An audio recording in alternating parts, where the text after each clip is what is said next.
ભક્ત ગોરા કુંભાર.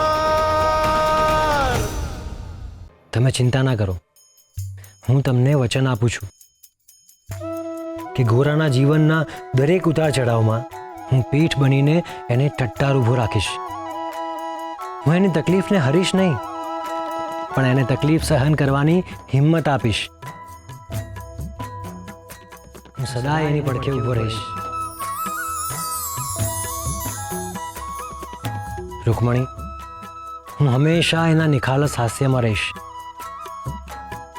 એના બદલાતા વિચારો હું બનીશ.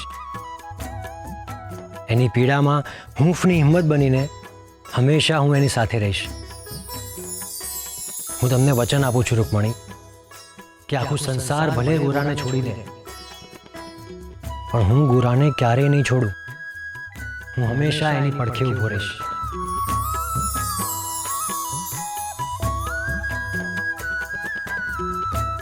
હું તમારો આભાર માનું છું.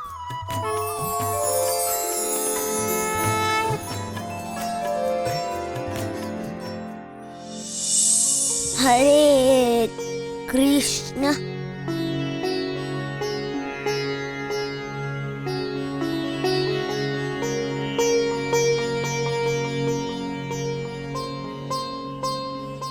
કેમ છો કાકી? મજામાં, બેસ. કાકી, આ હું નાખ્યું? પેલા મને એમ કે આ બધું તું એકલો લઈને ક્યાં જાતો તો? મને હાથ કર્યો હોત તું આવે જ ને તારા ભેગી. ચલ હવે આ 2 રોટલા બનાવી દો ને, પછી આવું તને ઘરે મૂકવા. હો ના કાકી, હું જાતે જઈશ. રોટલો ખાઈશ ને બેટા? ના, ન ખાઓ. મારે શીખવું છે કે તમે રોટલો કઈ રીતે બનાવો છો. કેમ? એટલે ખબર પડે ને માં કઈ રીતે રોટલો બનાવતી હતી ને માનો હાથનો સ્વાદ કઈ રીતે આવતો હતો. હું જોઈશ તો જ મને સમજાવશે ને. સારું બેટા, તો આજો. કાકી, આ હું નાખ્યું? સ્વાદ? બેટા અને મીઠું કહેવાય. આ મીઠું નાખીએ તો રોટલો મીઠો થઈ જાય? બેટા આનું નામ છે મીઠું, પણ એ છે ખારું. પણ રોટલામાં નાખીએ ને એટલે સ્વાદ આવે, પણ જો વધારે નાખીએ ને તો રોટલો ખારો થઈ જાય. એટલે રોટલામાં મીઠું ચપટીક જ નાખવાનું. ઓહ, એટલે મારી માં પણ રોટલામાં મીઠું નાખતી હતી. બેટા ગામની હંધી માએ રોટલામાં મીઠું નાખે, તારી માં એકલી જ નહીં. એટલે કાકી, હું રોટલામાં મીઠું નાખીશ એટલે પેટમાં તાળક મળશે ને હારી નીંદરે આવશે. કેટલા હવાલો કરે છે બેટા. રોટલામાં મીઠું નાખીશ એટલે અમી રહેશે. અમે એટલે હું? અમી એટલે સંતોષ. હા કાકી, એ જ જોઈએ છે. અમે ખાઈએ છે ને તો અમને સારું જ નથી લાગતું, પણ હવે તો મારગ મળી ગયો. હું રોટલાના લોટમાં મીઠું નાખીશ તો મારા હાથ જેવો સ્વાદ આવશે. કાકી, હું જાઉં છું. હરે કૃષ્ણ. અરે ગોરા, અરે હું આવું છું તને મૂકવા. ઘડીક બે એમ નત, ઘરમાં બહુ કામ બાકી છે. હું જાઉં છું. હારું બેટા, હાસવીને જાજે, રસ્તામાં પડી ન જાતો. હો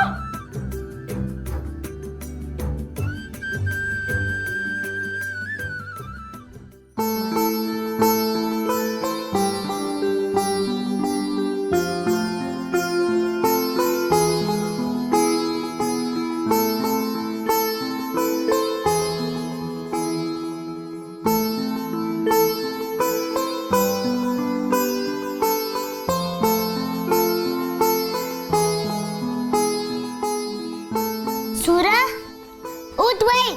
સુરા, ઉઠ. અરે ઉઠ ને સુરા. શું છે? કેમ બૂમા બૂમ કરે છે? મારા હાથના સ્વાદનો માર્ગ મળી ગયો. કેવી રીતે? સગરી કાકી પાસેથી. તો શું છે માના હાથનો સ્વાદનો માર્ગ? મીઠું. હે? મીઠું? હું કઈ સમજો નહીં. સાંભળ, આપણે પહેલા રોટલા ઘડવામાં મીઠું નતું નાખ્યું ને, હવે આપણે મીઠું નાખીને રોટલા ઘડીશું એટલે એકદમ માં જેવા જ રોટલા બનશે. હાલ હાલ.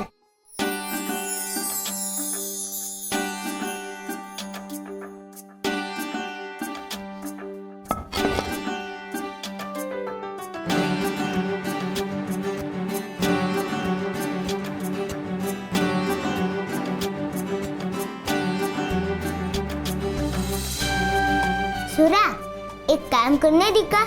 હે દીકા? હા દીકા, હું જ્યારે માને રસોડામાં મદદ કરતો હતો ને, ત્યારે માં મને ગોરા નહીં દીકા કહેતી. એક કામ કરને દીકા, હું રોજ બાંધું ત્યાં સુધી તું બાર માટલું છે ને ત્યાંથી પાણી લઈ આવો ને. અરે પણ ગોરા આવું શું કરે છે દીકા? મારી મદદ નહીં કરે? માં આવું પણ કહેતી હતી. હા, માં આવું જ બોલતી, એટલે તું આવું બોલું છું.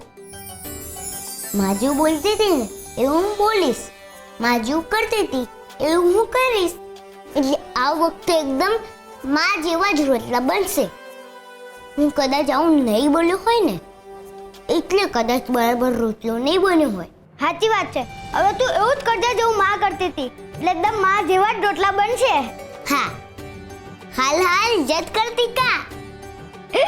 હા, હું પાણી લઈને આવ્યો.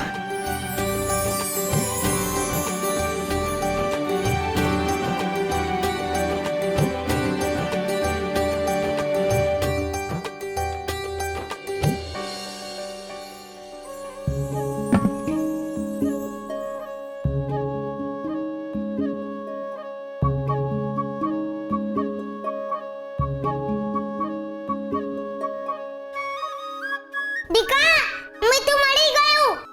હે? મીઠું મળી ગયું? હા દીકા, લે પાણી. હવે તો મજા પડી જશે. કેટલા દિવસ પછી માના સ્વાદનો રોટલો ખાવા મળશે. હે ને નાના દીકા? હા મોટા દીકા. પણ તું જોજે હો, પાછો પાણી વધારે ન નાખી દેતો. હા સુરા.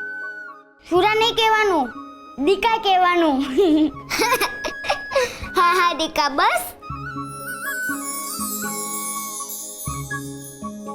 હરે કૃષ્ણ હરે કૃષ્ણ.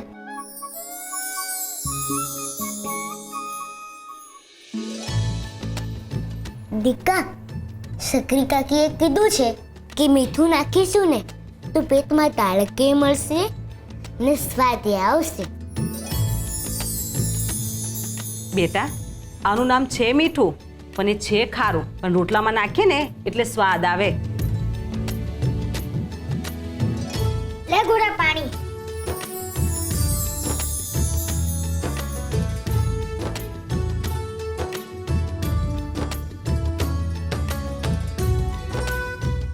હરે કૃષ્ણ હરે કૃષ્ણ હરે કૃષ્ણ હરે કૃષ્ણ હરે કૃષ્ણ હરે કૃષ્ણ. ભાઈબંધ,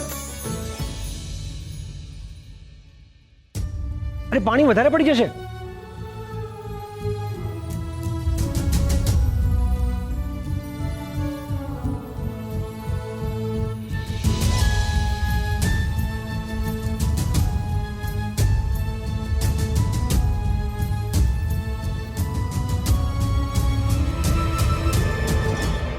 કેવી પરિસ્થિતિ થઈ રહી છે ને નાથ? આ સ્થિતિનો મને અંદેશો હતો જ. તમને તાલાવેલી થાય છે ને ગોરાને મદદ કરવાની. જોઈ નથી શકાતું ને એનું દુઃખ. પોતે આપેલા વચનમાં પોતે જ બંધાઈ ગયા ને નાથ. નાથ, હું તમારાથી રિસાઈ ગઈ હતી, પણ હું એ ના સમજી શકી કે તમે જે વચન આપ્યું છે એમાં સૌથી વધારે નુકસાન તમારું જ છે. તમે તમારા ભક્તની મદદ કર્યા વિના રહી જ ના શકો. પસ્તાવો થાય છે ને પોતાના વચન આપ્યા પર? ના રૂકમણી, સહેજ પણ નહીં. ગોરાની મદદ કરવા માટે લલચાઈ જવું એ મારો એના પ્રત્યેનો પ્રેમ છે. પણ મેં એને વચન આપ્યું છે કે હું એની મદદ નહીં કરું, એટલે સંયમ તો મારે રાખવો જ પડશે. આ સંયમ તો તમારા માટે કઠોર તપ બરાબર હશે ને? તો એ તપ મને માન્ય છે. ગોરા, આ લોટમાં તો કેટલી બધી તિરાડો છે. શું ખબર, કદાચ મીઠું વધારે નખાઈ ગયું. કેટલી મહેનત કરી રહ્યો છે ગોરા, એના પરિવારને માના હાથનો સ્વાદ આપવા માટે કેવી મથામણ આદરી છે મારા ભક્તે. પણ નાથ, એની મથામણનો અંત શું આવશે? એની મહેનતનું એને ફળ મળશે ને. જે સ્વાદ માટે એ આટલું બધું કરી રહ્યો છે એ સ્વાદ એને મળશે ને. આ શું ગોરા, આ લોટમાં પાછી આટલી બધી તિરાડો? બાપા કહે છે જ્યારે માણસ પાકો થઈ જાય ને ત્યારે એના ચહેરા ઉપર કરચલી આવી જાય, એટલે કદાચ આ લોટ પાકો થઈ ગયો છે. સુરા, તું જજ જા અને ચૂલો હળગાવ. હું તને અદ્દલ માં જેવો રોટલો કરી આપું. નાથ, એના રોટલામાં દેવીના હાથનો સ્વાદ ચડશે?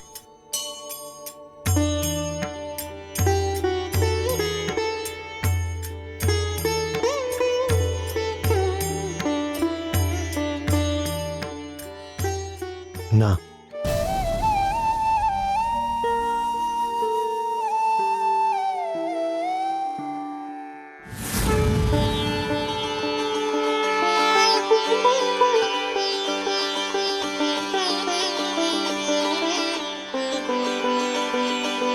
વાહ, જોયું? આ છે મારો દ્વારિકાધીશ, ત્રિલોકનો નાથ, મારો કૃષ્ણ. બોલો શ્રી કૃષ્ણ કનૈયા લાલની.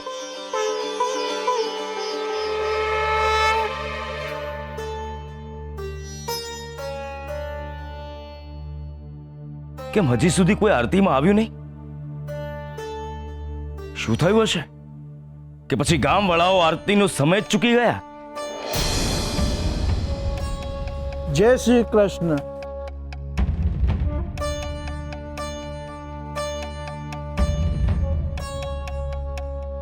કોઈ અંદર કેમ નથી આવતું? ક્યાંક એવું તો નહીં હોય ને કે આટલા વખતની પુલકેશીની આરતીથી લોકોના મન ઉઠી ગયા હશે? કોઈ અંદર આવવાનું નામ જ નથી લેતા.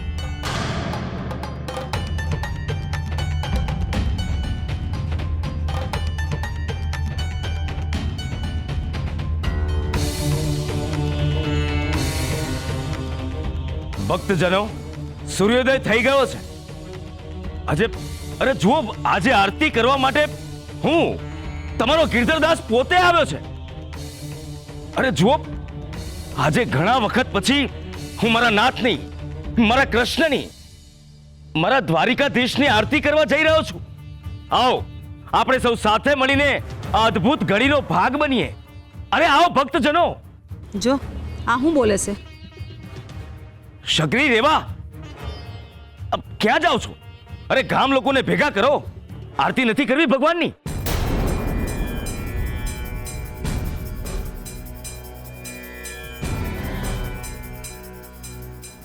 જય શ્રી કૃષ્ણ. ઉભા રહો. ક્યાં જાઓ છો? હજી ભગવાનની આરતી બાકી છે.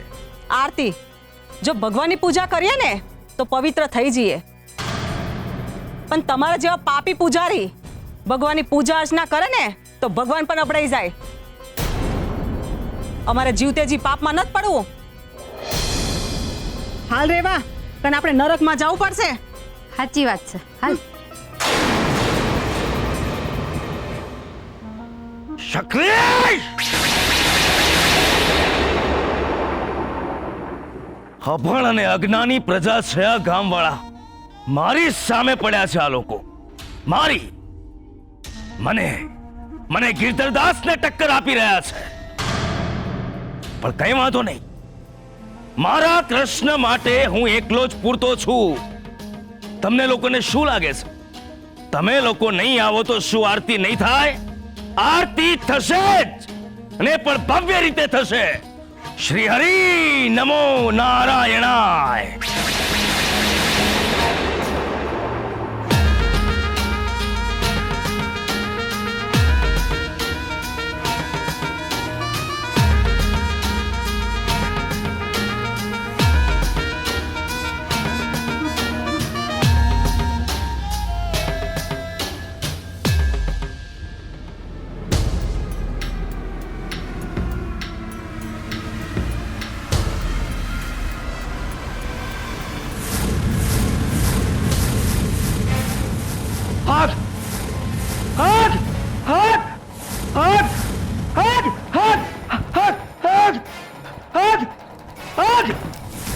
ભાગ ભાગ ભાગ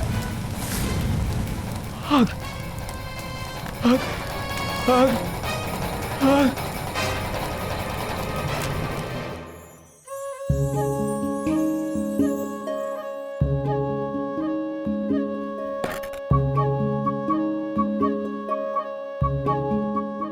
ખા ખા સુરા, આજે બહુ મજા આવશે. માના હાથનો સ્વાદ આવશે. રોટલું ખાતા જ ઉઠાશે કે માં પાછી આવી ગઈ.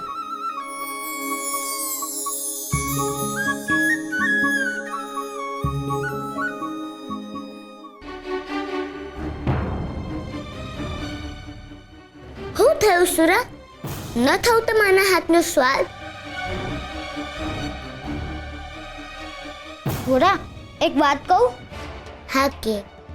આ રોટલામાં માના હાથનો સ્વાદ નથી આવતો, પણ બીજો કોઈ સ્વાદ નથી આવતો. ઘોડા, આ રોટલો તો ખાવા લાયક જ નથી બન્યો. મારે નથી ખાવું.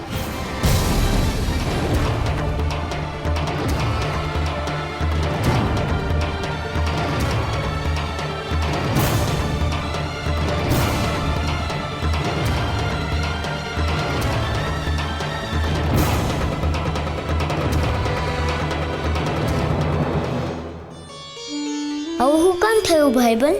મને તો એમ હતું કે હું મીઠું નાખીશ તો માના હાથનો સ્વાદ આવશે, પણ આ તો મારો સ્વાદ એવો ગયો. હવે મારે લીધે બિચારા બાપા ને સુરા બે ભૂખ્યા રહેશે.